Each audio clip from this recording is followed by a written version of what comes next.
আসসালামু আলাইকুম, স্বাগতম নিউজ দর্পণ সংবাদে। আমি মোহাম্মদ জাকারিয়া আজকের সব আন্তর্জাতিক খবর নিয়ে হাজির হয়েছি। শুরুতেই জানিয়ে দিব সংবাদ শিরোনাম, তারপর বিস্তারিত। মধ্যপ্রাচ্য থেকেই কি বাজছে তৃতীয় বিশ্বযুদ্ধের ঘণ্টা? প্রশান্ত মহাসাগরে ফের মার্কিন হামলা, নিহত 2। ইরানের জলসীমা থেকে নিজেদের জাহাজকে যতটা সম্ভব দূরে থাকার আহ্বান যুক্তরাষ্ট্রের। যুদ্ধ সক্ষমতায় রাশিয়ার চেয়ে পিছিয়ে ন্যাটো, ভান দিয়ে।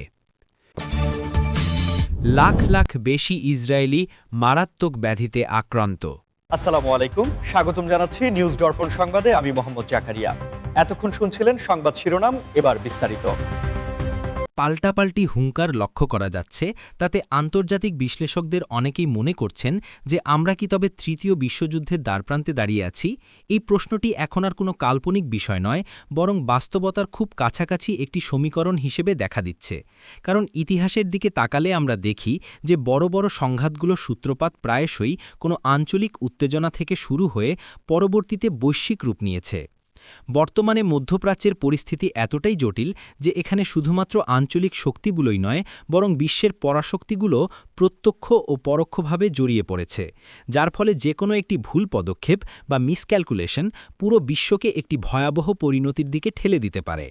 আপনারা জানেন যে যুদ্ধ বা সংঘাতের ক্ষেত্রে এখন আর আগের মতো সনাতন পদ্ধতি ব্যবহার করা হয় না, বরং আধুনিক প্রযুক্তি, ড্রোন হামলা এবং দূরপাল্লার মিসাইল সিস্টেমের ব্যবহার পরিস্থিতিকে আরও বেশি ঝুঁকিপূর্ণ করে তুলেছে, যেখানে একটি হামলার জবাব দিতে গিয়ে অপরপক্ষ আরও কঠোর পদক্ষেপ নিচ্ছে এবং এভাবেই সহিংসতার চক্র ক্রমাগত বেড়েই চলেছে। আন্তর্জাতিক সম্পর্কের বিশেষজ্ঞরা বলছেন, মধ্যপ্রাচ্য হল বিশ্বের জ্বালানি বা তেলের প্রধান উৎস, তাই এখানকার স্থিতিশীলতা নষ্ট হলে তার সরাসরি প্রভাব পড়ে ইউরোপ, আমেরিকা এবং এশিয়ার অর্থনীতিতে, যার ফলে তেলের দাম বৃদ্ধি, শেয়ার বাজারে ধস এবং সাধারণ মানুষের জীবনযাত্রার ব্যয় বেড়ে যাওয়ার মতো ঘটনা ঘটে, যা প্রকারান্তরে একটি বৈশ্বিক অস্থিরতা তৈরি করে। অনেকেই কমেন্ট বক্সে জানতে চেয়েছেন যে জাতিসংঘ বা অন্যান্য আন্তর্জাতিক সংস্থাগুলো কেন এই পরিস্থিতি নিয়ন্ত্রণে কার্যকর ভূমিকা রাখতে পারছে না। আসলে বিষয়টি হল, কূটনৈতিক জটিলতা এবং ভেটো ক্ষমতার ব্যবহার অনেক সময় শান্তির প্রচেষ্টাকে বাধাগ্রস্ত করে, কিন্তু তবুও পর্দার আড়ালে কূটনৈতিক আলোচনা চলছে যেন পরিস্থিতি নিয়ন্ত্রণের বাইরে না যায়। দর্শক, আপনারা কি মনে করেন, এই উত্তেজনা কি সত্যি বিশ্বযুদ্ধের দিকে মোড় নেবে, নাকি আলোচনার টেবিলেই এর সমাধান হবে? প্রশান্ত মহাসাগরীয় অঞ্চলের একটি অত্যন্ত গুরুত্বপূর্ণ এবং সংবেদনশীল ঘটনার দিকে আলোকপাত করছি, যেখানে আবারও মার্কিন হামলার ঘটনা ঘটেছে এবং এতে 2 নিহতের খবর পাওয়া গেছে।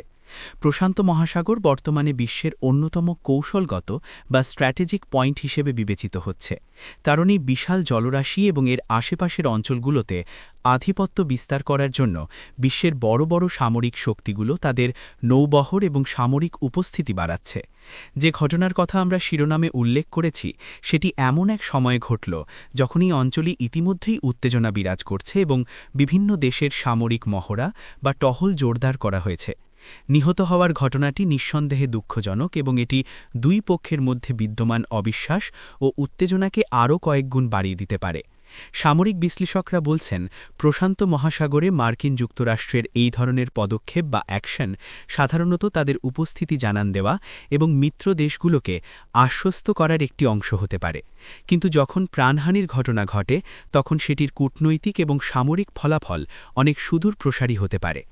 নিহত 2 ব্যক্তি কারা ছিলেন বা তাদের পরিচয় কি, সে বিষয়ে এখনও বিস্তারিত এবং নিরপেক্ষ তদন্তের প্রয়োজন রয়েছে। তবে প্রাথমিক রিপোর্টগুলো ইঙ্গিত দিচ্ছে যে এটি কোনো সাধারণ দুর্ঘটনা নয়, বরং একটি পরিকল্পিত সামরিক এঙ্গেজমেন্ট বা অপারেশনাল অ্যাক্টিভিটির অংশ হতে পারে। এই ঘটনাকে কেন্দ্র করে ওই অঞ্চলের নিরাপত্তা ব্যবস্থা নিয়ে নতুন করে প্রশ্ন উঠছে এবং ধারণা করা হচ্ছে যে এর প্রতিক্রিয়ায় প্রতিপক্ষ দেশগুলো তাদের সামরিক তৎপরতা বৃদ্ধি করতে পারে, যা প্রশান্ত মহাসাগরকে একটি হট জোনে পরিণত করবে। আপনারা যারা নিয়মিত আন্তর্জাতিক খবরাখবর রাখেন, তারা নিশ্চয়ই লক্ষ্য করেছেন যে গত কয়েক বছর ধরে এই অঞ্চলে নৌ চলাচল এবং আকাশসীমা লঙ্ঘন নিয়ে প্রায়ই ছোটখাটো বিরোধ বা ডগফাইটের মতো ঘটনা ঘটছে, কিন্তু প্রাণহানির ঘটনা পরিস্থিতিকে সম্পূর্ণ ভিন্ন মোড় দেয়। যুক্তরাষ্ট্র একটি বিশেষ সতর্কবার্তা জারি করেছে এবং ইরানের জলসীমা থেকে নিজেদের জাহাজগুলোকে যতটা সম্ভব দূরে থাকার আহ্বান জানিয়েছে। এই আহ্বান বা সতর্কতাটি অত্যন্ত তাৎপর্যপূর্ণ, কারণ এর মাধ্যমে পরিষ্কার বোঝা যাচ্ছে যে পারস্য উপসাগর এবং হরমুজ প্রণালী এলাকায় সমুদ্রপথে চলাচলের ক্ষেত্রে একটি বড় ধরনের ঝুঁকি বা থ্রেট তৈরি হয়েছে। আপনারা জানেন যে হরমুজ প্রণালী হল বিশ্বের অন্যতম ব্যস্ত এবং গুরুত্বপূর্ণ তেল বাণিজ্যের রুট, যার মাধ্যমে প্রতিদিন লাখ লাখ ব্যারেল তেল বিশ্বের বিভিন্ন দেশে পরিবাহিত হয়। তাই এই রুটে কোনো ধরনের বিঘ্ন ঘটা মানেই বিশ্ববাজারে তেলের দামে আগুন লাগা। যুক্তরাষ্ট্রের ম্যারিটাইম অ্যাডমিনিস্ট্রেশন বা নৌ নিরাপত্তা বিভাগ থেকে যখন এমন কোনো সতর্কতা দেওয়া হয়, তখন বুঝতে হবে যে তাদের কাছে গোয়েন্দা তথ্য রয়েছে যে বাণিজ্যিক জাহাজগুলো আটক হওয়া বা হ্যারাসমেন্টের শিকার হওয়ার সম্ভাবনা রয়েছে। অতীতেও আমরা দেখেছি যে এই অঞ্চলে বেশ কয়েকটি বাণিজ্যিক জাহাজ আটক করার ঘটনা ঘটেছে, যা নিয়ে আন্তর্জাতিক অঙ্গনে দীর্ঘস্থায়ী আইনি এবং কূটনৈতিক লড়াই চলেছে। এই সতর্কবার্তায় বলা হয়েছে যে জাহাজগুলো যেন ইরানের জলসীমা এড়িয়ে আন্তর্জাতিক জলসীমা বা ওমানের উপকূল ঘেঁষে চলাচল করে, যাতে যে কোনো অনাকাঙ্ক্ষিত পরিস্থিতি এড়ানো সম্ভব হয়। বিশ্লেষকরা বলছেন এই ধরনের সতর্কতা মূলত নাবিকদের নিরাপত্তা এবং জাহাজের কার্গোর সুরক্ষার কথা চিন্তা করেই দেওয়া হয়েছে। তবে এর পেছনে একটি গভীর ভূ-রাজনৈতিক বার্তা বা জিওপলিটিক্যাল মেসেজও রয়েছে। ইরানের পক্ষ থেকে অবশ্য বরাবরই বলা হয়ে থাকে যে তারা তাদের জলসীমার নিরাপত্তা নিশ্চিত করতেই টহল দেয় এবং আন্তর্জাতিক নিয়ম মেনেই সবকিছু পরিচালনা করে। কিন্তু পশ্চিমা দেশগুলো বিষয়টিকে ভিন্ন দৃষ্টিতে দেখে। এই পাল্টাপাল্টি অবস্থানের কারণে মাঝ সমুদ্রে বাণিজ্যিক জাহাজগুলো অনেক সময় দুশ্চিন্তার মধ্যে পড়ে যায়। আধুনিক শিপিং ইন্ডাস্ট্রি এমনিতেই নানা চ্যালেঞ্জের মধ্য দিয়ে যাচ্ছে। তার উপর যদি এমন নিরাপত্তা ঝুঁকি তৈরি হয়, তবে ইন্স্যুরেন্স খরচ বা বীমা প্রিমিয়াম বেড়ে যায়, যার চূড়ান্ত প্রভাব পড়ে সাধারণ ভোক্তাদের ওপর। সক্ষমতা এবং প্রতিরক্ষা খাতের একটি অত্যন্ত গুরুত্বপূর্ণ বিশ্লেষণ নিয়ে, যেখানে ফরাসি অ্যাডমিরাল এবং সামরিক বিশ্লেষক ভান দিয়ে মন্তব্য করেছেন যে যুদ্ধ সক্ষমতায় রাশিয়ার চেয়ে ন্যাটো বর্তমানে কিছুটা পিছিয়ে রয়েছে।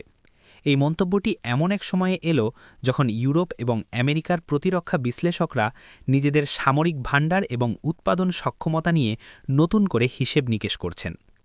ভান দিয়ে মূলত হাই ইন্টেন্সিটি ওয়ারফেয়ার বা উচ্চমাত্রার যুদ্ধের কথা উল্লেখ করেছেন, যেখানে তিনি দেখিয়েছেন যে রাশিয়ার সামরিক শিল্প বা ডিফেন্স ইন্ডাস্ট্রি যেভাবে দ্রুতগতিতে গোলাবারুদ এবং সমরাস্ত্র উৎপাদন করতে পারে, ন্যাটোভুক্ত দেশগুলো সেই তুলনায় কিছুটা ধীরগতির বা তাদের সাপ্লাই চেনে জটিলতা রয়েছে।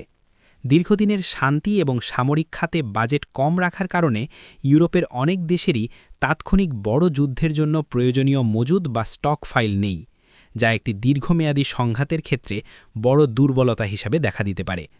অন্যদিকে রাশিয়া তাদের অর্থনীতিকে ওয়ার ইকোনমি বা যুদ্ধকালীন অর্থনীতিতে রূপান্তর করে উৎপাদনের চাকা সচল রেখেছে, যা তাদের রণক্ষেত্রে টিকে থাকতে সাহায্য করছে।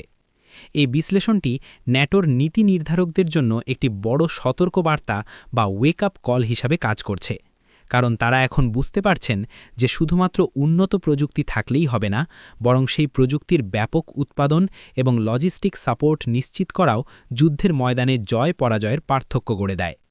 ভান দিয়ে তার বক্তব্যে আরও উল্লেখ করেছেন যে ন্যাটোর এখন উচিত তাদের প্রতিরক্ষা শিল্পকে ঢেলে সাজানো এবং সদস্য দেশগুলোর মধ্যে সমন্বয় আরও বাড়ানো, যাতে যে কোনো বড় হুমকি মোকাবেলায় তারা প্রস্তুত থাকতে পারে। দর্শক, এই বিষয়টি কিন্তু খুবই টেকনিক্যাল এবং স্ট্র্যাটেজিক, কারণ যুদ্ধের ময়দানে যার কাছে যত বেশি এবং যত দ্রুত রসদ পৌঁছবে, সে ততটাই সুবিধাজনক অবস্থানে থাকবে। এই তথ্যের ভিত্তিতে অনেকেই প্রশ্ন তুলছেন, তবে কি পশ্চিমা বিশ্বের সামরিক শ্রেষ্ঠত্বের ধারণাটি চ্যালেঞ্জের মুখে পড়ছে? অবশ্য ন্যাটোও বসে নেই, তারা তাদের বাজেট বাড়াচ্ছে এবং নতুন নতুন প্রোডাকশন লাইন চালু করছে। লাখ লাখ ইসরায়েলি নাগরিক মারাত্মক ব্যাধিতে আক্রান্ত হয়েছেন বলে দাবি করা হয়েছে। এই খবরটি জনস্বাস্থ্য বা পাবলিক হেলথ সেক্টরের জন্য একটি বড় ধাক্কা, কারণ একটি নির্দিষ্ট জনগোষ্ঠীর মধ্যে যখন বিপুল সংখ্যক মানুষ কোনো রোগে আক্রান্ত হয়, তখন সেটি মহামারী বা বড় ধরনের স্বাস্থ্য সংকটের ইঙ্গিত দেয়। যদিও শিরোনামে মারাত্মক ব্যাধি বলা হয়েছে, এর বিস্তারিত বিশ্লেষণে দেখা যায় যে এটি কোনো সংক্রামক ভাইরাস, যেমন ওয়েস্ট নাইল ভাইরাস হতে পারে, অথবা দীর্ঘমেয়াদী মানসিক ট্রমা বা স্ট্রেস রিলেটেড ডিসঅর্ডারও হতে পারে, যা বর্তমান পরিস্থিতির কারণে ছড়িয়ে পড়ছে।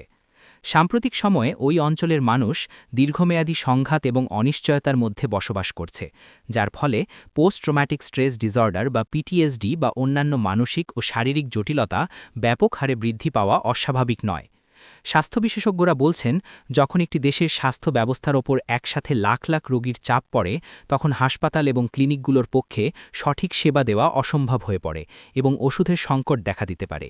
এছাড়া যদি এটি কোনো মশাবাহিত বা পানিবাহিত রোগ হয়, তবে পরিবেশগত বিপর্যয় এবং স্যানিটেশন ব্যবস্থার অবনতিকেও এর জন্য দায়ী করা যেতে পারে। রিপোর্টে উল্লেখ করা হয়েছে যে আক্রান্তদের মধ্যে শিশু এবং বয়স্কদের সংখ্যাই বেশি, যারা সাধারণত রোগ প্রতিরোধ ক্ষমতায় দুর্বল হয়ে থাকে। সরকার এবং স্বাস্থ্য সংস্থাগুলো হয়তো জরুরি ভিত্তিতে ব্যবস্থা নিচ্ছে, কিন্তু আক্রান্তের সংখ্যা যদি সত্যি লাখের ঘরে পৌঁছায়, তবে সেটি জাতীয় নিরাপত্তার জন্য একটি হুমকি হতে পারে।